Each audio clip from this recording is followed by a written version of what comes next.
Hello everyone, welcome back to our daily Chinese video. Last time we talked about how to use 比 to structure the comparative sentence in Chinese. But if you want to give an approximation of two things that you compare, how should we organize our sentence? Let's take a look. 一点儿 a little, a bit. You can use 一点儿 to state slight difference. For example, 他比我大一点儿 He is a bit older than me. The format A 比 B plus the adjective and followed by 一点儿 to state the slight difference. Copy down please. 多 means many. 多了 or 的多 to denote the big difference.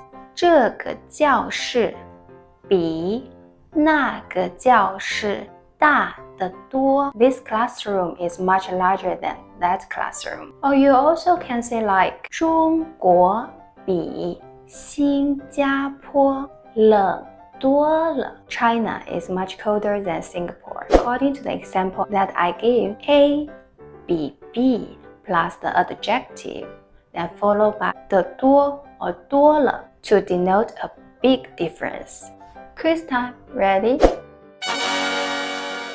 How would you structure these two sentences in Chinese? Number 1.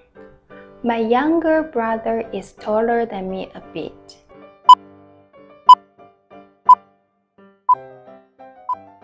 The answer is 我弟弟比我高一点儿。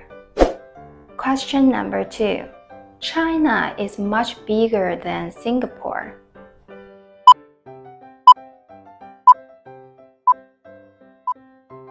The answer is 中国比新加坡大多了 or 中国比新加坡大得多 Do you all get it right? 再见。